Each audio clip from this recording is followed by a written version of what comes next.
Hello everyone, this is ManyNinjas chiming in, and welcome to today's episode of Retro Ninja Gaming, where every block is effectively a ninja block. As for the game we're playing, as you probably noticed off my last posting on Twitter, we're indeed going to be playing the Taito-based Wrath of the Black Manta, with the original game being known as Taito-published on the Famicom. But I'll be going on to more about that in a second. In terms of this game, it was honestly something I actually forgot I had in my library for the most part. Must have just picked it up ages ago and just forgotten about it. But was recently reminded after the conversation I had with DTysonator. So I decided now's a good time as any in order to give it a quick playthrough. Alright, we have Wrath of the Black Manta, despite him being very purple and wearing very white shoes. I'm not sure how that works. 1989 Taito American Corporation, license by Nintendo of America Incorporated. Unfortunately, this section, as you see here, I'm not just waiting, I actually can't. Crap. Unfortunately, just to give you the gist of the story, since I accidentally missed through the first bit there. Right now we're in kind of the New York City area. For some reason, children have gone mysteriously missing. The police and the FBI assume it's kidnapping, but they don't know for sure and they have no real leads. Here enters the Black Manta and his mysterious master, who we never get a good look at. And who apparently the Black Manta can speak to very casually. Disappearing children in New York? Sure, of course. Not literally, of course. Well, it looks like the kidnapping theory was correct. How was that? They've taken several children, including my youngest student, Taro. So now we have personal motivation in this, on top of just general kidnapping. But we've been left a clue, so we know where to start, or at least have a good idea. Please help, we've been kidnapped, and are being held near the waterfront. Taro had a lot of time to write this note, or either his incredibly fast writing.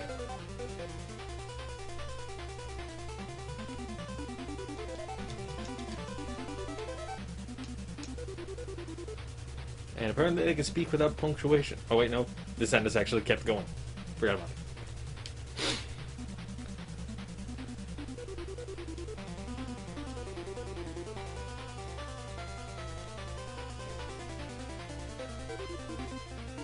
Okay, everything is on default levels right now. As I was saying, this game is actually based on, the English port for Taito-published for the Famicom.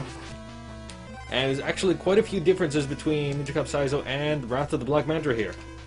First off, the actual name of the game, well, on top of the name of the game itself, the storyline has clearly been changed a bit since, in this case, you're just kind of a ninja that's been summoned all over the place.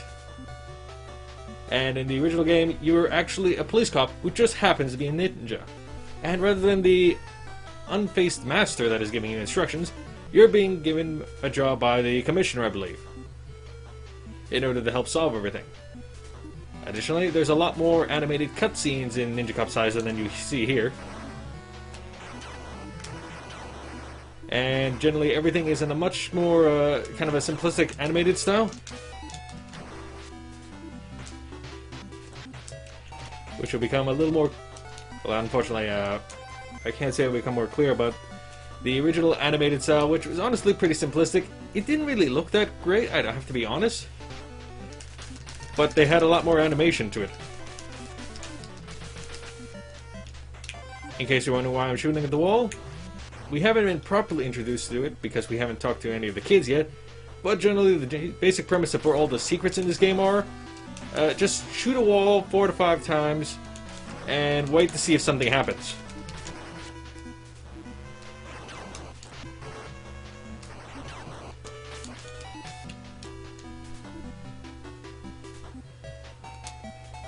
And whenever you find anyone that's wearing red, you can interrogate them. Although most times they're not going to say anything actually useful.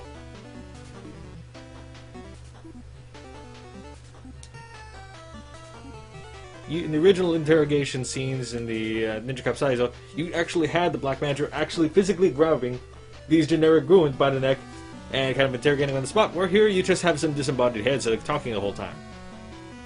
I have to admit though, the redrawn interrogation portraits here, which actually differ per level, are much more detailed than the original game. Of course, also part to do with the fact that it's a different art style being used in all the cutscenes. But unfortunately, they're not really animated. Also, as you probably just noticed, you occasionally have to enter rooms such as this one, where sometimes you get something useful, sometimes you can find random items, but a lot of times you're actually going to find kind of just an enemy-filled room where your objective is to beat 3 simple defeat enemies, and if you succeed at the task, you actually get extra life back.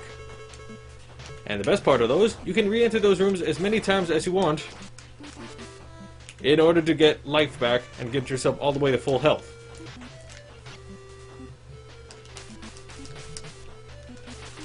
Okay, this was not one of those walls. I forgot you can't actually duck over that one. Oh, I'll get my health back in, I believe, this room.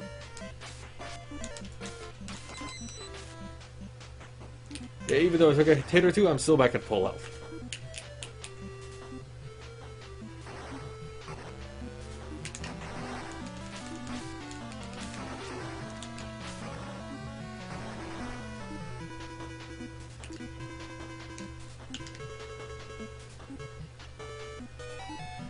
Hey, let go of me. Come now, be a good boy. What? Who really talks like that?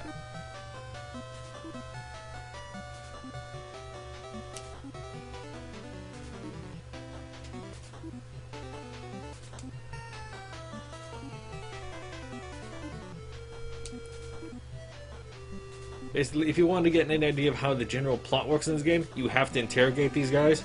Although, of course, it's not necessary to the actual completion of the title.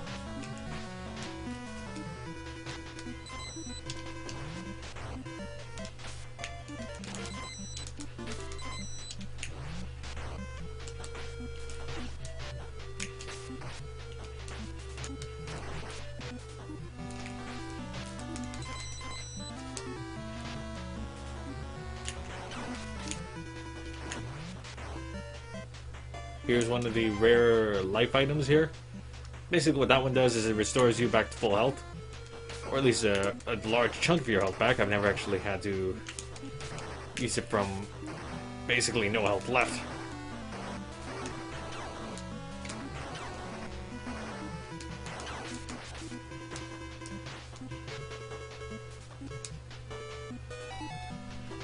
Oh, and I actually kind of glazed over a little detail. As you probably noticed, the power meter there, if you hold the attack button, you can actually charge up to use one of 4 different special attacks, which you can actually change by the select button.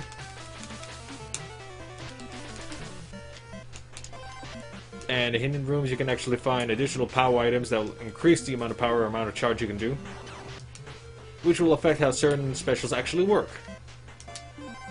This would be the note telling me to shoot the wall over there. Since I played this game a few times, I probably will end up getting those items before I get to the notes.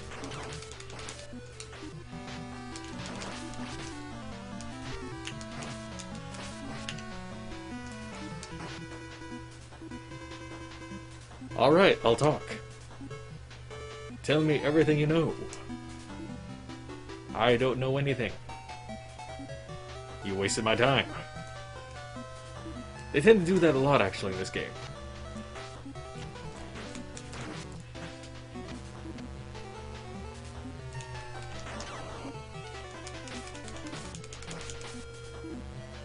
The ninja arts that you can get in this game, once you get to the second stage onward, tend to be horribly overpowered, especially if you happen to have remembered to collect enough of the power items along the way. But there'll be 1 or 2 specials that are so over the top that basically once you get them, the game is effectively over. Short of a few glitches. Basically, he's just saying that I don't know who I report to. Why are you kidnapping the guild? Kids. Business reasons. Very suspect reasons. Speaking of kids, here's the first one you can rescue in this stage off the top of my head. In the original Ninja Cup Saizo, once again everything was in a very much of an animated style here, but at least you'd be able to see the kid's mouth moving as they were talking. Here, no, it's basically just... you have the nice little still screen there. Although I would say, while it isn't animated, it is at least a little more interesting in terms that each stage has at least a different profile of kid that you can actually rescue. Until maybe the second and the last stage or so. Speaking of stages, technically Wrath of the Black Manta has at least one stage less than the Famicom port. As I actually had the chance to look through a playthrough of that particular title, and there was at least one stage where I just couldn't recognize where it was because it didn't appear in this title. I'm going to skip that particular room because there's only a note telling me to shoot at this wall, which itself hides a series of other rooms.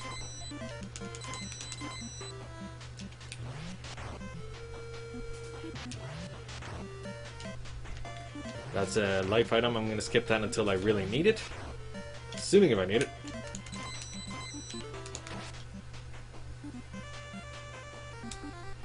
Off the top of my head, I believe you get points at 5,000, or you get nets for like 5,000 points, 10,000, and like 20,000 or something like that. I don't remember the exact point breakdown. But at least the game is generous to give you a few different opportunities to get health back. Speaking of health, there we go with the first life.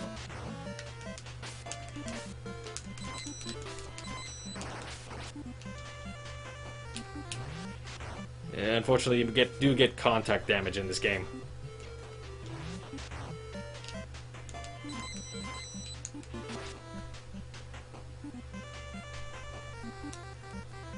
That's actually probably the most likely way you're going to get damage in this game is from contact damage with certain enemies. Oh, I nearly forgot. This game is incredibly heavy-handed with its anti-drug message. Yes, well, I might as well say it now because it would be revealed in a later interrogation, like the third or fourth stage anyway. Here's the genius plot in this game.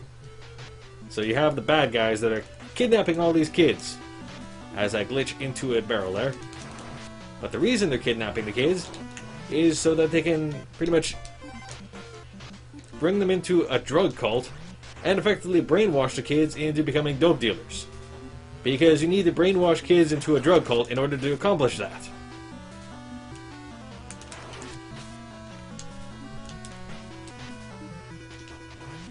And the organization is a very strange organization. Oh, it's the wrong way. Because the way they interrogate people, or they bring the drug cult, is basically capture them, put them in little boxes, and I don't actually see any of the interrogations going on. They would never actually see it occur. But you happen to have great... Actually, I almost forgot about this particular hint. Top secret information. We have spies in our organization, which is a drug-selling business. Only, we don't know why we need the spies. That never adds up. It never comes up again. It's kind of a series of bad translations in this game.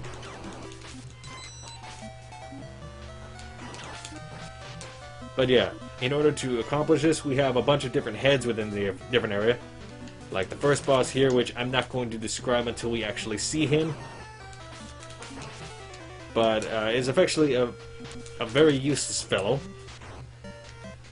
In one of the other later stages of this game, we have what's described as a voodoo warrior. I guess he's the one who does all the brainwashing.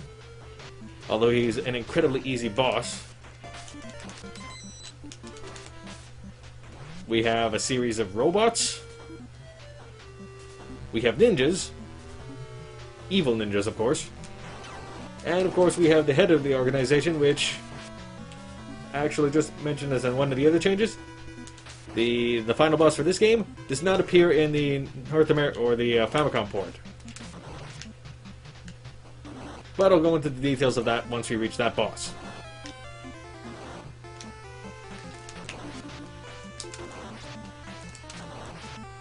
In this case, we have the first boss, Tiny.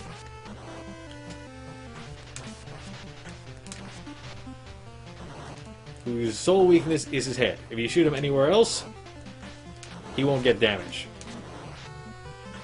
If you're wondering what Tiny's changes were, of course, other than the change of art style to a more serious looking style, as I can loosely say,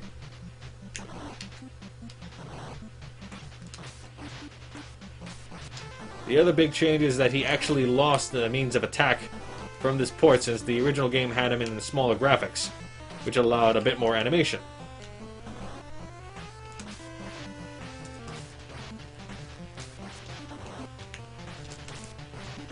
His lost attack was basically a punch which also shot a wave forward at you. But here he can only jump ineffectually and drop bricks on you. And explode in colorful fashion.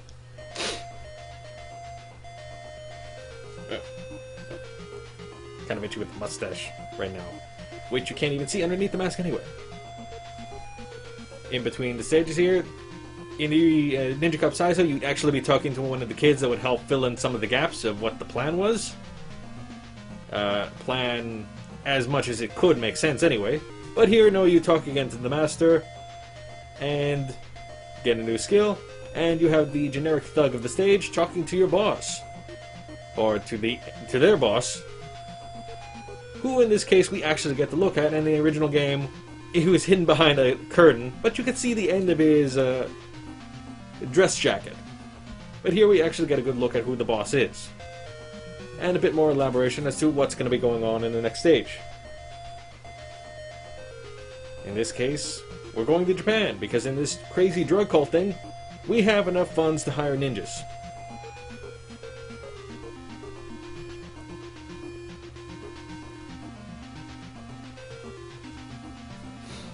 We have part 2 here.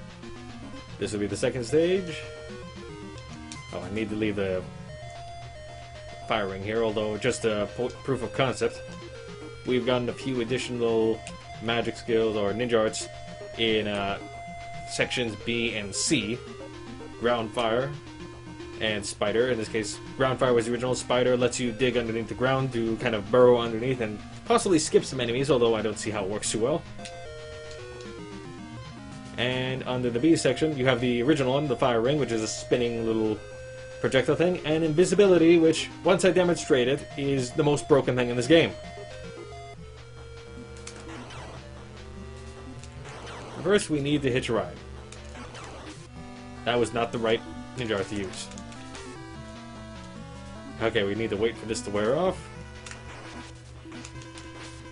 And now we reach a flying portion of the game. The first one, officially. There's at least one more that comes in later. But for a change of pace, they wanted to add a flying section. That in Ninja Cup Saizo, this was actually the 3rd level, I believe. The 2nd level actually was removed from the game utterly, and it seemed to be more of an actual waterfront area, or at least some kind of a factory setting that didn't appear, and also had its own unique boss, which I don't know what the exact name of that thing was, but it's effectively a flying eyeball that would kind of circle around the screen.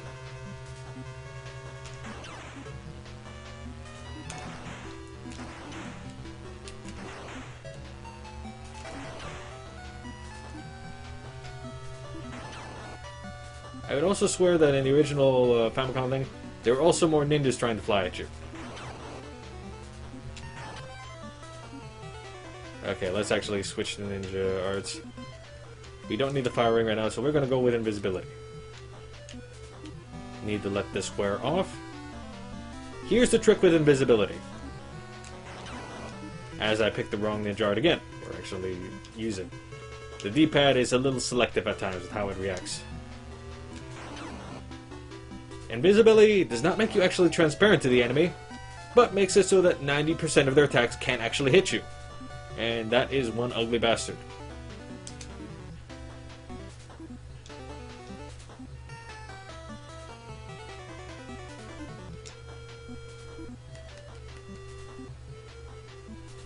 That's very lofty for a drug cult. Before I take care of their world domination plans, I need to get some health back.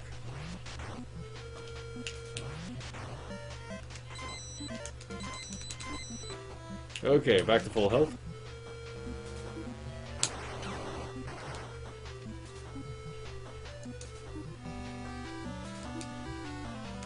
Okay, it's basically another I don't know, so let's just skip him. He's not that interesting. We now need the second or third, depending on which port you're looking at, version of the kid, which is definitely less kid-like than the original, the first stage. Fortunately, at least while they're not always helpful, they do give some loose hints as to where some of the hidden rooms are.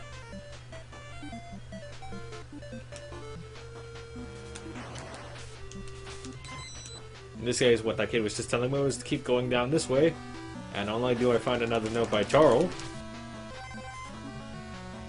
which kind of emphasizes what was being said earlier.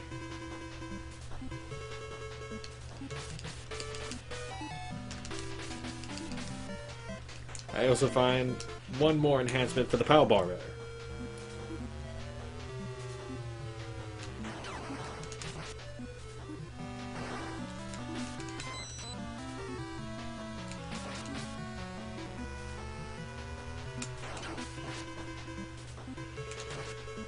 Since there's nothing of interest back in this section, we need to go back towards where the game was originally pointing us.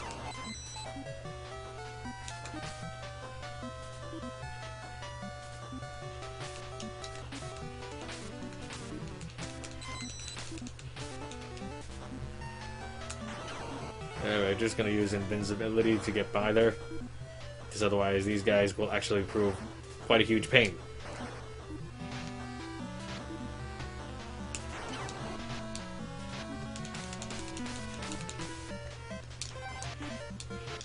I was not kidding that literally in this game, when you find a dead end or wall, just shoot at it, standing or crouching, and you're bound to find something a good chunk of the time.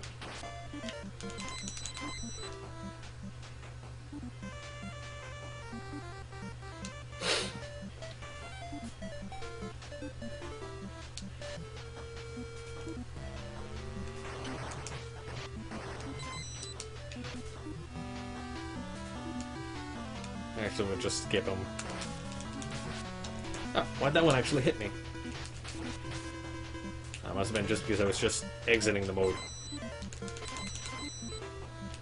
No matter.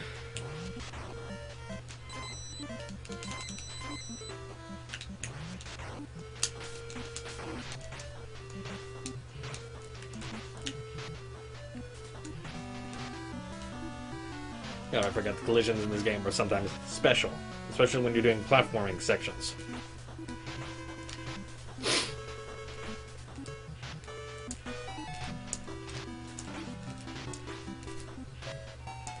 Like that, for instance, I'm not even at the top of the pipe, but for some reason I'm able to successfully climb things.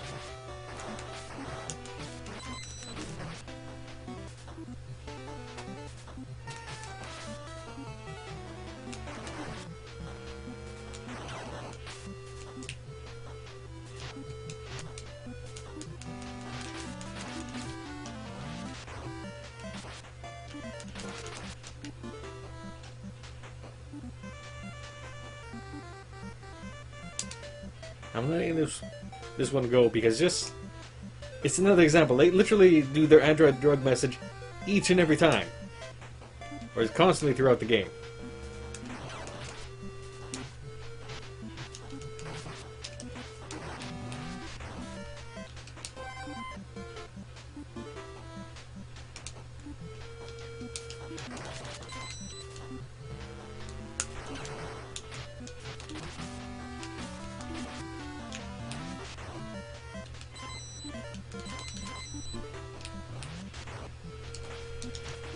It's actually pretty damn ridiculous. Almost as ridiculous as the boss we're about to fight next. But first...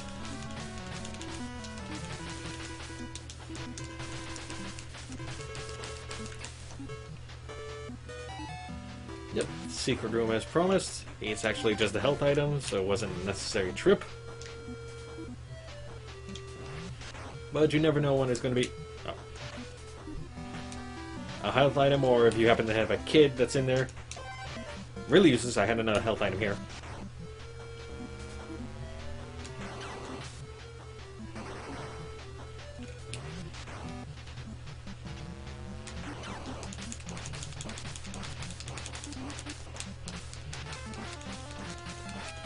I'm getting hurt because this was not the item I meant to pick.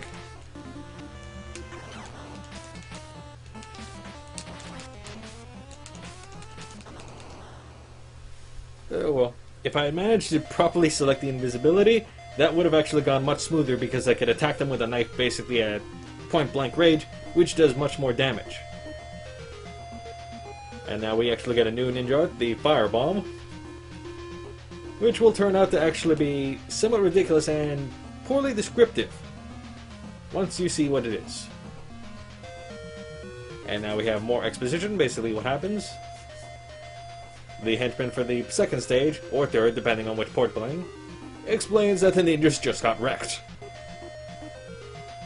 The boss seems to have a loose idea of who might be causing all this stuff, but doesn't bother to mention it until the later part of the game. But this time, he's got a new idea that will help. Which will prove to be, if I'm thinking of the right stage, the silliest thing you could have possibly put in there. And completely ill-fitting for the game.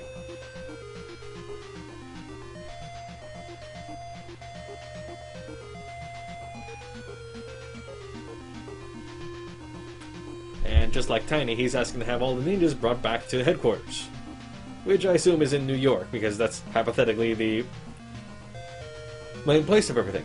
But we don't go to New York first, we go to Rio de Janeiro. For reasons. Okay, in this case, this is actually... Pardon the abrupt cut, but due to the length of the video recording as a whole, I'm actually splitting the video into two parts, to which at this point I'll be linking towards the second part and the annotations, which should be appearing on screen right now. Catch you all in the next video.